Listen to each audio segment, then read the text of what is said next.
Assalamualaikum warahmatullahi wabarakatuh.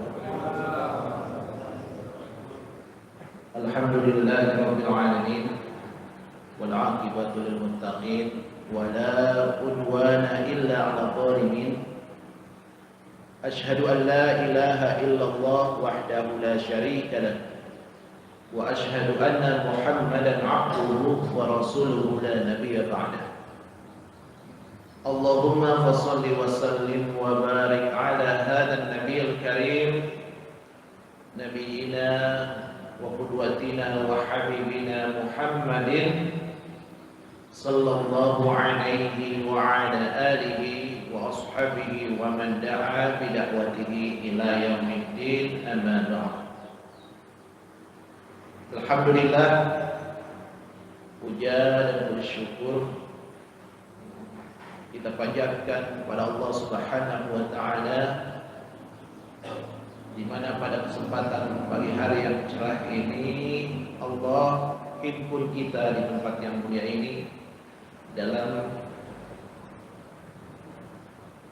beribadah, menjalankan ketaatan kepadanya, yakni salat subuh berjamaah, dan insyaallah akan kita lanjutkan dengan pengajian rutin yang dilaksanakan setiap Sabtu subuh. Mudah-mudahan ini menjadi satu bekal bagi kita semua yang hadir di sini dalam menjalankan kehidupan kita sehari-hari, dan juga sebagai salah satu sarana pengingat tadzkirah bagi kita semua bahwa memang pada dasarnya manusia itu adalah makhluk yang lemah, yang perlu diingatkan. Kadang kita berbuat dosa, berbuat kesalahan, jadinya kita saling mengingatkan satu dengan yang lainnya. Salam serta salawat tidak lupa disampaikan kepada junjungan Nabi besar Muhammad SAW beserta para sahabat, keluarganya, dan mudah-mudahan sampai kepada kita yang terus tetap berusaha untuk berkomitmen menjalankan sunnah-sunnah beliau hingga nantinya kita diwafatkan oleh Allah Subhanahu wa taala. Bapak Ibu jamaah salat Jumat Masjid At-Taqwa yang saya muliakan, dan semoga dalam ilmu Allah Subhanahu wa taala, bagaimana kabarnya Pak? Sehat ya Pak ya? Alhamdulillah. Ibu-ibu sehat Bu? Nggak ada ibu-ibunya ya? Ada. Pada kesempatan pagi hari ini, izinkan saya atas nama pribadi dan mewakili keluarga mengucapkan selamat Hari Raya Idul Fitri 1445 Hijriah. Taqabbalallahu minna wa minkum, kullu amin wa antum bi khair. Semoga Allah Subhanahu wa taala menerima segala amal ibadah kita di bulan Ramadan dan menjadikan semua aktivitas ibadah di bulan Ramadan sebagai satu pemberat timbangan amal-amal kita di yaumil akhir nanti. Bapak Ibu yang saya muliakan, dan semoga dengan Allah Subhanahu wa taala, tema pada kesempatan pagi hari ini adalah, ya Allah, sampaikanlah aku pada Ramadan berikutnya. Kenapa tema ini saya angkat? Karena memang mengingat yang pertama adalah kebaikan-kebaikan yang hamba-hamba Allah itu lakukan di bulan Ramadan. Dan sebagian dari kita yang hadir di sini di bulan Ramadan pasti melakukan banyak kebaikan. Setuju nggak? Sementara pintu-pintu keburukan, maksiat, dosa, itu berusaha untuk ditutup. Ditutup. Itu yang pertama. Yang kedua adalah satu isyarat dari Nabi Sallallahu Alaihi Wasallam. Jadi Nabi memberikan sinyal kepada kita melalui hadisnya yang mulia yang terkait dengan bulan Syawal. Ini sekaligus memberikan satu makna bahwasanya bulan Syawal itu kan satu rangkaian keberlangsungan amal-amal di bulan Ramadan. Dan juga keberlangsungan amal-amal kita setelah bulan Ramadan, bulan Syawal, sampai kita kemudian menemukan bertemu dengan bulan Ramadan berikutnya. Rasulullah SAW bersabda, "Man shoma Ramadhana tsumma atba'ahu sitta min Syawal kana kasiyam dahr." Barang siapa yang berpuasa di bulan Ramadan, kemudian mengikutinya dengan 6 hari di bulan Syawal. Sudah pada selesai Pak ya? Syawalnya Pak? Ada yang belum Pak? Ada yang belum? Yang belum lekas menyelesaikan. Sekarang tanggal 25 Syawal, ya kan? Artinya masih ada kesempatan sekitar 4 hari lagi ya, untuk menyelesaikan bulan Syawal. Masih ada kesempatan. Kata Rasulullah, barang siapa yang berpuasa di bulan Ramadan kemudian melanjutkannya 6 hari bulan Syawal, kana kasiyamid dahr, sebagaimana ia berpuasa setahun penuh. Insya Allah sangat luar biasa ganjaran pahalanya itu bulan Syawal itu. Ibnu Mubarak mengatakan satu akar, pahala, balasan pahala orang yang berpuasa di bulan Syawal itu seperti orang berpuasa wajib 1 tahun penuh.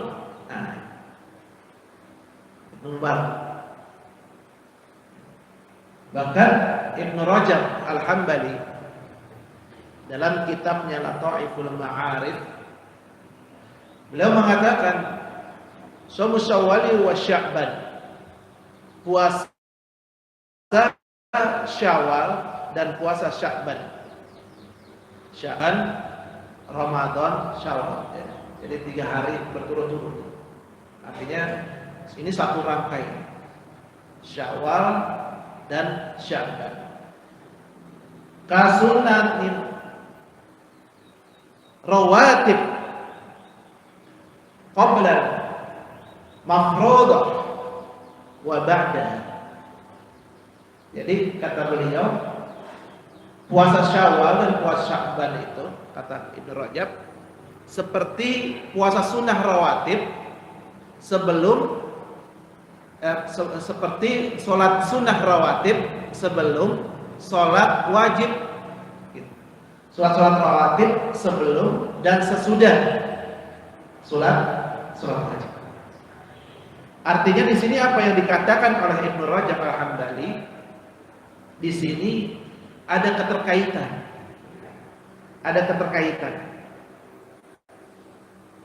dan keberlangsungan.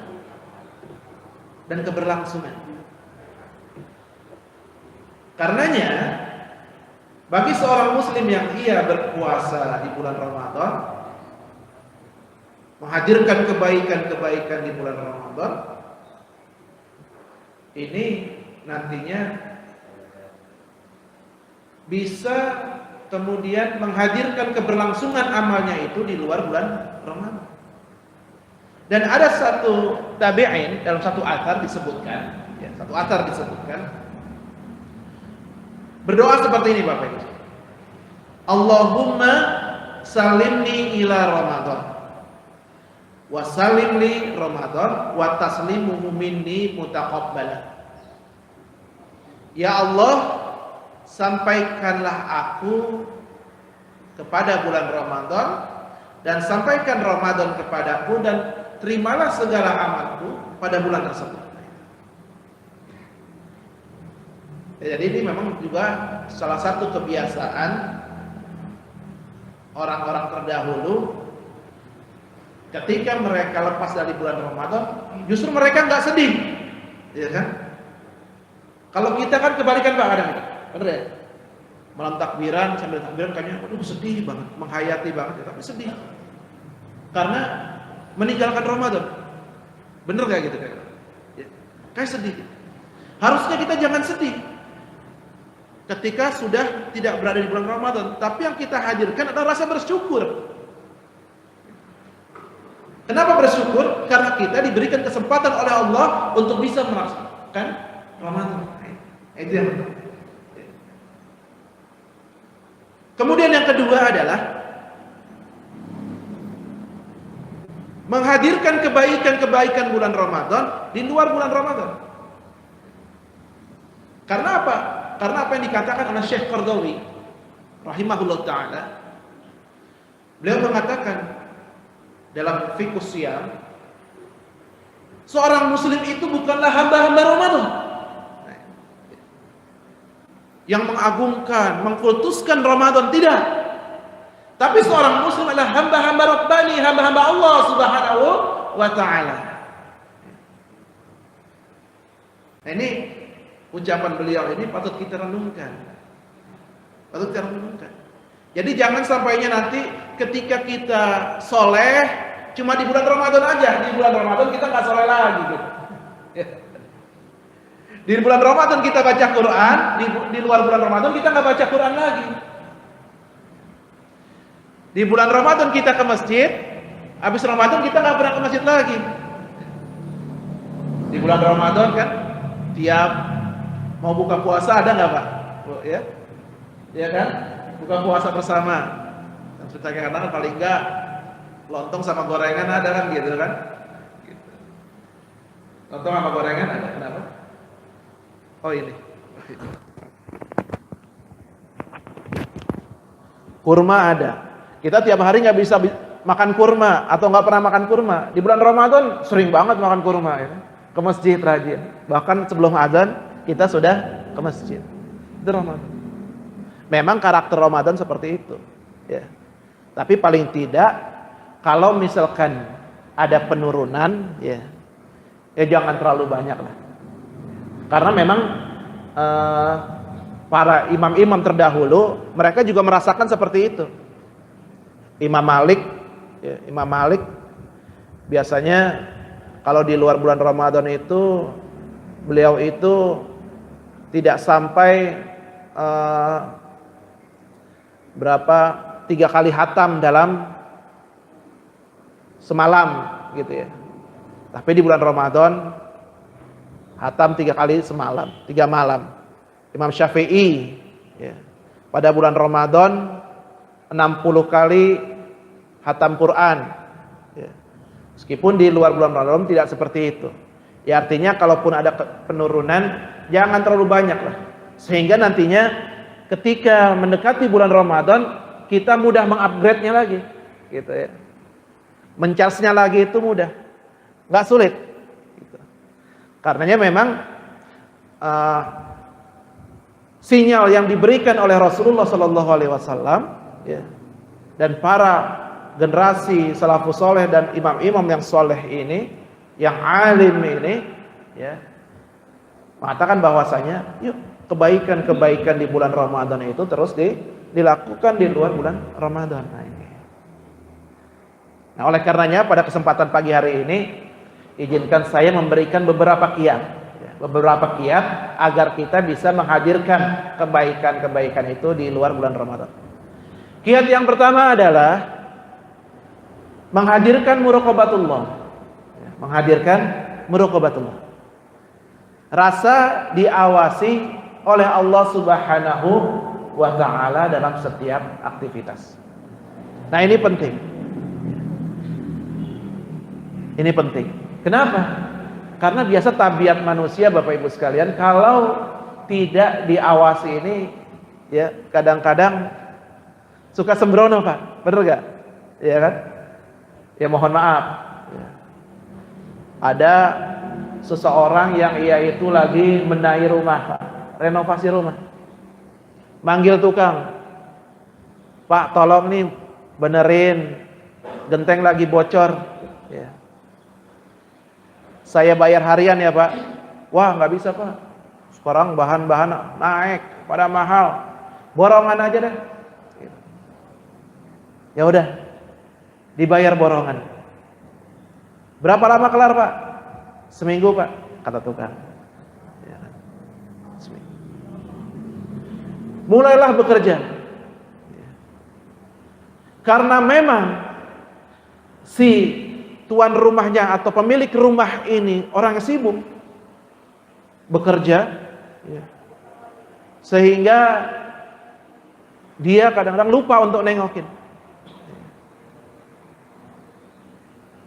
Sehingga apa? Pekerjaannya itu yang tadinya seminggu, yang dijanjikan oleh si tukang, molor.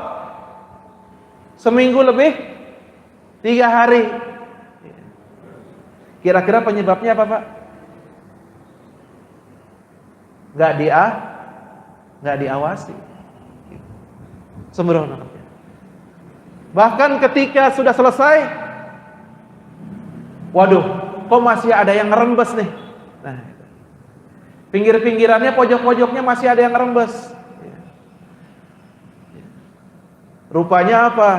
Lupa si tukang untuk pelamir pakai apa? Aquaproof. Kira-kira apa? Karena tidak diawasi. Tapi kalau diawasi, wah, bisa jadi itu pekerjaan tepat waktu dan pekerjaan itu baik. Nah, ini. Jadi muraqabatullah, pengawasan dari Allah kepada hamba-hambanya ini akan menjadikan seorang hamba itu tetap berada dalam rel yang telah Allah dan Rasulullah SAW tetapkan untuk berada seperti itu. Pernah bayangin nggak Bapak Ibu sekalian, kalau misalkan itu kereta api Jabotabek, ya, Bogor Jakarta, itu lepas dari rel, ya, kira-kira jalannya gimana tuh? Meskipun ada sopirnya, bisa nggak jalan kayak mobil gitu? Nggak bisa, oleng jalannya. Ya kan, kalau kata orang Depok mah oleng, gitu. Seperti itu. Manusia juga sebenarnya analoginya mudah. Manusia seperti itu. Kalau tidak merasa diawasi, ya, sekalipun kita tidak bisa melihat Allah Subhanahu wa taala, ya, Allah Subhanahu wa taala mengawasi kita. Nah, itulah konsep ihsan dalam Islam. Iman, Islam, ihsan. Iman, Islam, ihsan. Apa maknanya ihsan ini? Anta budallaha ka'annaka tara fa illam takun tarahu fa innahu yara. Beribadahlah engkau kepada Allah seolah-olah engkau melihat Allah. Seolah-olah, bukan kita melihat Allah, tidak. Kata Nabi, seolah-olah engkau melihat Allah. Fa illam takun tarahu fa innahu yara. Kalau engkau tidak bisa melihat Allah, sesungguhnya Allah melihatmu. Ihsan seperti itu konsep ihsan. Jadi kalau kita sholat untuk membangun kekhusyuan dalam diri ini, maka jadikan seolah-olah sholat kita itu dilihat oleh Allah Subhanahu wa ta'ala. Kita beraktivitas, jadi jadikan aktivitas itu Allah melihat kita. Karena memang Allah itu dekat dengan kita, Pak. Dekat apanya? Dekat ilmunya, dekat kasih sayangnya, dekat rahmatnya Allah Subhanahu wa ta'ala. Ya. Bukan Allah menyatu kepada hamba, bukan. Ya. Karena sebagian pemahaman di masyarakat kita itu masih ada yang mengatakan bahwasanya Allah itu menyatu dengan hamba-hambanya, zat Allah, atau yang kita kenal dengan manunggaling kawula Gusti. Jadi yang dimaksud dengan Allah itu dekat adalah ilmunya Allah Subhanahu wa ta'ala. Rahmatnya Allah, kasih sayang Allah Subhanahu wa taala dekat kepada kita. Dalam surah Qaf ayat yang ke-16 sampai 18. A'udzu billahi minasyaitonir rajim. Wa laqad khalaqnal insana wa na'lamu ma tuwaswisu bihi nafsuh. Wa nahnu aqrabu ilaihi min hablil warid. Idh yatalaqal mutalaqiyani 'anil yamini wa 'anil shimali qa'id. Ma yalfidhu min qawlin illa ladaihi raqibun 'atid. Wa laqad khalaqnal insana. Dan sungguh kata Allah, kami menciptakan manusia, wa na'lamu ma tuwaswisu bihi nafsuh. Kami menciptakan manusia dan kami mengetahui apa yang ada dalam dirinya. Jadi Allah mengetahui apa yang ada dalam diri kita. Bahkan yang belum kita ucapkan, belum kita inginkan, apa yang menjadi keinginan kita, yang belum kita isyaratkan dari lisan kita, Allah mengetahuinya. Makanya saya katakan tadi, Allah dekat dengan kita lah ilmunya Allah Subhanahu wa taala, yang tidak bisa disamakan dengan makhluknya. Kadang kan kita suka merasa lebih tinggi dari ilmu Allah ya Pak ya, bener gak? Pernah gak mungkin kita dulu merasa Pak ya, sayang aku mengetahui apa isi hatimu gitu. Sayang aku mengetahui apa isi hatimu. Padahal manusia nggak tahu itu apa isi hati manusia. Nggak bakal tahu. Kita tahu. Kira-kira Bapak tahu nggak niat saya hadir di sini, sholat di sini, tahu nggak? Niat saya hadir di sini tahu nggak? Nggak tahu kan? Nggak tahu. Bagaimana seseorang itu tahu isi hati seseorang? Nggak bakal tahu. Kita semua yang ada di sini niatnya itu berbeda-beda. Berbeda-beda. Makanya dalam menghadirkan kebaikan itu, kiat yang kedua nanti adanya ihsanun niyah. Niat yang baik, menghadirkan niat yang baik. Karena memang tidak semuanya kita itu niatnya sama. Dalam surah Al-Baqarah 207. Wa minan nasi may yashri nafsahu ibtigha'a mardatillah wallahu ra'ufun bil ibad. Redaksi min di sini maknanya litabi'at, untuk menunjukkan sebagian aja. Wa minan nasi, dan ada di antara sebagian manusia. Nah, itu maknanya. Jadi enggak semuanya. Wa minan nasi may yashri nafsahu ibtigha'a mardatillah. Di antara manusia ada yang rela menjual dirinya. Dalam rangka apa? Untuk mencari ridho Allah. Nah itu. Mencari ridho Allah. Nah itu yang kedua. Nah balik yang pertama, ya sebelum masuk yang kedua, kita kembali yang pertama, bahwa Allah mengetahui apa yang ada dalam diri manusia. Wa nahnu aqrabu ilaihi min hablil warid. Dan kami lebih dekat kepadanya dari urat lehernya. Idh yatalaqal mutalaqiyani 'anil yamini wa 'anil shimali qa'id.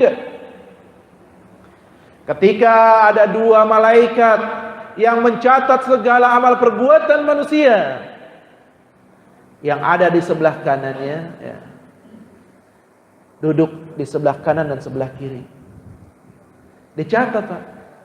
Si fulan, si A, ya, ke masjid salat subuh hari ini, ya kan. Si fulan hadir dalam majelis taklim hari ini, dicatat. Jadi nggak ada yang luput, semuanya itu dalam catatan Allah Subhanahu wa taala. Ma yalfidu min qaulin illa ladaihi raqibun atid. Hingga apa yang diucapkan itu ada malaikat yang mengawasinya. Jadi tidak ada celah, ya, tidak ada celah bagi kita sebenarnya untuk melakukan perbuatan dosa dan maksiat. Hingga kemudian manusia dia lari ke dalam lubang yang kecil sekalipun, maka tidak luput daripada catatan Allah Subhanahu wa taala. Begitupun dengan amal soleh, Pak. Sekecil apapun amal soleh yang dilakukan oleh manusia, oleh hamba-hamba Allah Subhanahu wa Ta'ala, itu pun dicatat. Jadi nggak cuma amal-amal yang besar saja, enggak. Nggak mesti jadi presiden dicatat, ya kan? Nggak mesti jadi menteri dicatat, enggak. Tapi sekecil amalan kita jadi RT, jadi ketua DKM, ya kan? Bantu-bantu nyediain makanan di masjid buat jamaah salat subuh, itu pun dicatat oleh Allah Subhanahu wa Ta'ala. Jadi jangan takut. Dan setiap kebaikan bi asyrin amsalihah. Setiap kebaikan dicatat 10 kali lipat oleh Allah Subhanahu wa Ta'ala, meskipun kebaikan itu sedikit. Tapi kalau dilakukan, ya, kalau dilakukan secara istimrar, secara berkelanjutan, berkesinambungan, ini baik daripada amal-amal yang besar, ya, itu dilakukannya tidak secara ajak, tidak secara kelanjutan. Kecil tapi berkelanjutan. Karenanya dulu generasi sahabat, Pak, ada amal-amalan khusus, gitu kan. Bilal misalkan, ya. Bilal apa amalannya? Kalau cuma habis wudu, dia itu sholat sunnah, gitu kan. Sebagian penulis kitab-kitab fikih itu menulis sholat sunnahin wudu, sholat sunnah wudu itu. Itu biasa diamalkan oleh Bilal. Padahal remeh-remeh itu. Kalau mungkin ya bagi kita mudah, tapi sulit ternyata, gitu. Tapi amalan beliau seperti itu. Abdurrahman bin Auf, ya, suka bersedekah. Meskipun sedekah kita kecil, ya nggak apa-apa, sedekah. Ya. Apalagi kalau misalkan masjid ini lagi mau mewakaf, mau membebaskan tanah buat wakaf, gitu kan? Kita bantu. Ya. Mungkin kita nggak bisa ngasih duit. Ya, kita nggak bisa ngasih duit, mungkin keterbatasan dana. Kita bantu tuh share tuh, ya kan? Sekarang banyak medsos, iklannya di share gitu, ke grup-grup, ke relasi-relasi, ya kan? Kalau Masjid At-Taqwa ini sedang ingin membebaskan tanah wakaf. Gitu. Meskipun kita cuma bisa membantu itu, namun itu dinilai kebaikan oleh Allah Subhanahu wa Ta'ala. Gitu. Walaupun cuma kecil. Jadi jangan kemudian meremehkan amalan soleh, ya, amal soleh sekecil apapun yang dilakukan. Nah, itu akan mendapatkan pahala yang besar dari Allah Subhanahu wa Ta'ala. Nah, kemudian yang kedua kiatnya itu adalah tadi ihsanun niyah, menghadirkan niat yang baik dalam beramal. Wa minan nasi may yashnabsahu tigo amardhatillah wallahu raufum bil ibad. Tadi ayat yang saya bacakan. Dan Allah itu Maha Pengasih, Maha Pemberi, Maha Pemurah bagi setiap hambanya. Ya. Karena niat kita itu memang beda-beda. Seseorang yang melakukan kebaikan, dia baru niat saja, itu dapat pahala nggak, Pak? Hah? Dapat. Berapa pahala? 1 pahala. Baru niat aja dapat. Seorang melakukan kejahatan, ya kan? Dari rumah ke masjid. Oh, kemarin saya lihat sendal bagus nih. Sendal bagus. Besok saya lihat nih yang pakai siapa nih. Oh, pakai ini. Kalau pulang biasanya dia zikir dulu. Lama zikirnya. Saya bakalan pulang duluan. Sendal baru, sendal lebaran. Besok diincer tuh. Nggak taunya, Pak. Perkiraannya meleset. Itu si bapak nggak jadi zikir. Karena mules perutnya, kemudian dia pulang, sendalnya dipakai lagi pulang. Pas dia keluar, waduh, si bapak udah pulang. Saya nggak jadi tuh. Nilep tuh sendal, ya kan? Niatnya buruk apa baik, Pak? Buruk. Tapi niatnya nggak jadi. Itu berdosa apa tidak? Tidak. Niatnya itu dinilai sebagai satu kesalahan, satu oleh Allah atau tidak? Tidak. Itulah adilnya Allah Subhanahu wa Ta'ala. Itu yang dikatakan oleh Syekh Dr. Mustafa Al-Bugha ketika beliau menjelaskan hadis innamal a'malu binniyat dalam kitab Al-Wafi fi Syahril Arba'in An-Nawawiyah. Seseorang yang berniat baik, niatnya tidak tercapai, dia mendapatkan satu pahala dari Allah Subhanahu wa taala. Seseorang yang niatnya buruk, jahat, tetapi niatnya itu tidak terlaksana, dia tidak akan mendapatkan satu dosa. Nah, itu adilnya Allah. Apalagi niatnya itu menjadi satu amal soleh. Wal hasanatu bi asyri amsalihha. Al hasanatu. Ya. Bentuknya ma'rifat al hasanah. Artinya bentuk tunggal. Artinya satu kebaikan diganjar dengan 10 pahala dari Allah Subhanahu wa taala. Apalagi berbagai macam banyaknya kebaikan-kebaikan yang dilakukan. Berapa pahala yang Allah Subhanahu wa taala berikan kepada kita. Nah, itulah jadi ahamiyatun niyah fi hayatil muslim. Pentingnya mendudukan niat dalam kehidupan seorang muslim. Ya. Pokoknya kita niatkan dulu untuk kebaikan deh pokoknya. Nanti ketika berlangsungnya amal itu biasanya memang niat itu suka melenceng, ya Pak. Bapak sama Ibu, Pak, pergi ke mall atau pergi ke pasar ya. Ya. Dari rumah si Ibu, ya Bu ya, udah tuh nyatet belanjaan. Beli sayur sop, beli ayam, beli bumbu dapur, ya kan? Udah dicatat. Ya. Di pasar lewat tuh toko pakaian. Waduh Pak, ada jilbab bagus. Nah, itu. Ada jilbab bagus. Ya kan? Akhirnya uang yang dianggarkan untuk yang tadinya buat beli sayur, kepake buat beli jilbab itu. Ya. Pernah gak? Jangan juga pernah juga kayak gitu. Ya. Saya juga pernah sih kayak gitu emang gitu. Tapi ketika itu terjadi, buru-buru diingatkan. Bu, sekarang kan kita mau belanja sayur ini buat makan. Ya. Kalau beli jilbab, uangnya agak cukup. Gitu. Niat perjalanan, niat seseorang itu juga seperti itu Pak. Ketika di awal kita niat berbuat baik gitu. Di perjalanan tahu-tahu ya kan ada aja tuh godaannya. Nah gitu ya, ada aja godaannya.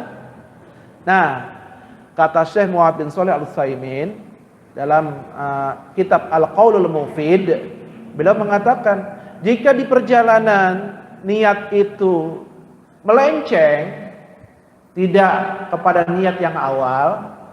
Nah, beliau mengatakan itu dipastikan dari setan. Nah, itu dipastikan dari setan. Alladzi waswisu fi sudurin nas. Membisikkan, udah, kamu jangan seperti ini deh. Itu aja tuh lebih bagus gitu. Nah, karenanya ketika itu terjadi, maka seseorang dianjurkan untuk tajdidun niyah, memperbaharui kembali niatnya, meluruskan kembali niatnya seperti awal. Nah, itu. Jadi karakter niat itu seperti itu. Jadi ada usaha untuk kembali memperbaiki niat agar senantiasa tujuannya itu nanti tercapai atau terwujud. Ya. Nah, itu dalam tadi kita menghadirkan kebaikan seperti itu. Kalau tidak berusaha seperti itu, nanti kebaikan-kebaikan itu tidak akan terwujud. Gitu kan. Apalagi kalau misalkan kita yang aktif di masjid Pak ya, kadang kita sudah memprogramkan gitu, program kerja masjid. Ya bulan ini misalkan pengajian, ya kemudian kegiatan sosial. Ya. Itu kan biasanya suka ada halangannya di tengah jalan. Wah, gimana nih kita membuat kegiatan sosial, bakti sosial kepada warga, tapi uangnya belum terkumpul misalkan. Gitu. Lalu apakah kemudian kita membatalkan program kerja itu, kegiatan itu? Jangan. Seorang muslim yang cerdas, dia akan berusaha bagaimana mencari solusi sampai uangnya itu terkumpul. Gitu. Karena kalau kita sampai membatalkan acara tersebut, kegiatan tersebut, setan menang. Setan menang. Makanya pemikiran yang dibangun adalah bagaimana solusinya ini. supaya kegiatan ini berhasil. Wakaf tanah berapa miliar Pak? Pak Haji? Berapa miliar Pak Haji wakaf tanah buat masjid? Berapa? 800 juta? Bener 800 juta Pak? Iya. Kalau buat saya mah gede banget itu Pak. Iya. Saya juga belum pernah lihat uang sebanyak itu seperti apa. Iya kan? Uang paling di dompet warnanya paling banter biru semua udah. 800 juta. Iya kan? Banyak banget tuh. Target berapa tahun misalkan? 2 tahun atau 3 tahun? 1 tahun, wah, baru terkumpul belum sampai 100 juta nih. Waduh, gimana nih? Sulit banget. Apakah mesti kita kemudian membatalkan untuk membatasi tanah itu buat amal soleh? Buat jamaah, memfasilitasi jamaah? Jangan. Tapi bagaimana kita berpikir, yuk cari sumber dana lain. Ayo gerakan tim fundraisingnya, gerakan semuanya. Gitu. Alhamdulillah sekarang tinggal berapa Pak? 50 juta Pak Haji ya? 50 juta? Masya Allah. Nah itu. Jadi kita berusaha untuk merubah mindset berpikir kita ya. Untuk amal soleh adalah bagaimana kita berusaha mewujudkan itu dengan kita kita mengetahui karakter daripada niat-niat kita itu. Gitu. Ya. Nah itu Pak. Nah itu yang kedua ya, tipsnya atau kiatnya. Yang ketiga, ya, yang ketiga ini yang terakhir. Yang ketiga, kiatnya adalah ihsanullah, ya, menghadirkan kebaikan dari Allah Subhanahu wa taala, gitu loh. Ya, menghadirkan. Jadi kebaikan itu seorang muslim harus meyakini kalau itu adalah dari Allah Subhanahu wa taala. Ya. Keberhasilan panitia wakaf, ya. Suksesan panitia wakaf nantinya itu bukan karena ia itu hebat, bukan. Bukannya karena ia itu bisa, bukan. Tapi itu adalah kebaikan yang Allah Subhanahu wa taala berikan kepadanya. Nah itu. Sama seperti kita melakukan satu pekerjaan Bapak Ibu sekalian. Pekerjaan yang kita lakukan, kita berhasil. Itu bukan karena kebiasaan kita, bukan karena kehebatan kita, tapi karena itulah kebaikan dari Allah Subhanahu wa taala. Dalam surah Al-Qasas ayat yang ke-77. Wabtaghi fima ataqallahu darul akhirah wa la tansa nasibaka minad dunya wa ahsin kama ahsanallahu ilaik wa la tabghi fasadal fil ardh innallaha la yuhibbul mufsidin. Wabtaghi fima ataqallahu darul akhirah. Carilah olehmu kehidupan akhirat yang diberikan oleh Allah Subhanahu wa taala. Wala tansa nasibaka minad dunya. Dan namun jangan lupakan kehidupan dunia. Nah, itu. Memang tujuan kita kan akhirat ya Pak ya. Kita di dunia hidup berapa tahun Pak? 60, 70, 80. Itu pun udah banyak bonusnya. Kehidupan di akhirat. Nah, itu. Ketika manusia dibangkitkan oleh Allah Subhanahu wa taala, dikumpulkan ke padang mahsyar, sehari itu selama berapa? Berapa ribu tahun. Itu ya. Lama banget tuh. Jadi sayang kalau misalkan orientasi hidup kita itu hanya untuk mengejar dunia. Nah, itu. Sayang banget gitu. Sementara ada kehidupan yang lebih abadi, yang kekal, selamanya nggak bakal kita mati, adalah kehidupan akhirat. Wala tansa nasibaka minad dunya. Janganlah kamu melupakan kehidupan akhirat. Wa ahsin kama ahsanallahu ilaik. Berbuat baiklah sebagaimana Allah Subhanahu wa taala berbuat baik kepadamu. Nah, ya, berbuat baiklah sebagaimana Allah berbuat baik kepadamu. Ya, jadi semuanya ini adalah kebaikan dari Allah Subhanahu wa taala. Kenapa? Ini harus ditanamkan untuk mengikis sifat-sifat sombong dalam diri manusia. Ya. Mengikis sifat sombong dalam diri manusia. Ada kalanya kita merasakan, wah ini karena kehebatan saya. Ya, gitu. Wah ini karena pendukung saya banyak. Ya. Sehingga saya jadi Apa gitu? Ya, nggak saya sebut. Ya. Karena ini adalah hasil survei tim saya. Ya. Merasa hebat? Tidak. Padahal itu adalah nikmat dari Allah Subhanahu wa taala dan kebaikan dari Allah Subhanahu wa taala. Bayangkan ketika Allah Subhanahu wa taala mencabut nikmat itu semua. Enggak ada apa-apanya. Nikmat sehat. Makanya kata Rasulullah, ya, nikmat yang sering dilupakan oleh manusia apa, Pak? Kesehatan dan waktu luang. Sehat nikmat yang besar, Pak.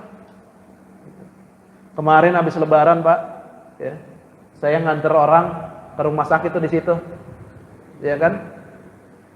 Sebelah jalan tol. Habis lebaran nganter rumah sakit penuh, Pak. Ya Allah. Ya, habis lebaran nggak tahu tuh apa kebanyakan makan rendang tapi. Masa rendang disalahin Pak Haji ya? Pak Haji orang Minang kan? Iya, tuh makan rendang nggak apa-apa beliau gitu. Berarti juga saya kemarin makan rendang gak ada masalah dah. Malah lontong sayur makan apa namanya? Santan-santanan, kenapa jadi yang disalahin rendang? Iya. Ya. Itu rumah sakit penuh, Pak. Tuh, bayangkan. Bagi kita orang yang sehat yang nganterin, wah inilah nikmat yang Allah Subhanahu wa taala berikan kepada kita. Gitu. Kalau kita sudah diberikan kesehatan oleh Allah, diberikan umur panjang, waktu luang, gunakan. Ya Bapak Ibu sekalian, juga pengingat bagi saya, kita gunakan itu sebaik-baiknya dalam rangka ketaatan kita kepada Allah, penghambaan kita kepada Allah Subhanahu wa taala. Bapak Ibu sekalian, jamaah salat subuh Masjid At-Taqwa yang saya muliakan dan semoga dalam lindungan Allah Subhanahu wa taala, itu paling tiga ya. 3 kiat ya bagi kita. Mudah-mudahan dengan 3 kiat ini, 3 tips ini, nanti kita bisa menghadirkan kebaikan-kebaikan itu di luar bulan Ramadan, dan kita berharap kepada Allah Subhanahu wa taala menyampaikan kita kepada bulan Ramadan yang akan datang. Terus berdoa mohon kepada Allah Subhanahu wa taala. Itu saja yang bisa saya sampaikan pada kesempatan hari ini. Mungkin jika ada itu Pak, ada sharingnya enggak ya? Kalau ada yang ingin tanyakan, kami persilahkan. Saya kembalikan kepada MC. Wassallallahu ala nabiyina Muhammadin wa ala alihi wasallam. Insyaallah